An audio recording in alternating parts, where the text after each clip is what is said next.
எல்லோருக்கும் வணக்கம். இன்னைக்கு காரசாரமான பூண்டு சட்னி செய்யலாம் வாங்க. காஞ்ச மிளகா ஒரு 10 காஞ்ச மிளகா வெந்நீரில் ஊற வச்சுருக்காங்க.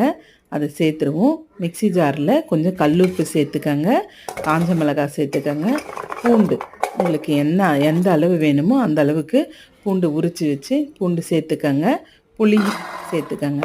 நல்லா விழுது பதத்துக்கு இதில் கொஞ்சம் இந்த தண்ணியே இந்த வெந்நீரில் ஊற வச்சலைங்க அந்த தண்ணியும் கொஞ்சமாக சேர்த்து நைஸாக அரைச்சி எடுத்துக்கலாங்க.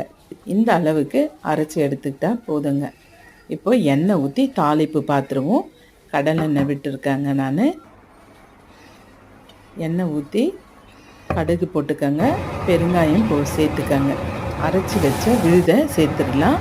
ஒரு துண்டு வெல்லமோ இல்லை நாட்டு சர்க்கரையோ சேர்த்து நல்லா கிண்டி கொடுங்க. நல்லா எண்ணெய்லாம் பிரிஞ்சு சூப்பராக சட்னி பாருங்கள் இந்த அளவுக்கு வரும். இப்போ கேஸ் ஆஃப் பண்ணிவிடுவோம். அவ்வளோ மணமாக இருக்குங்க, கமகமன்னு வாசமே வருது.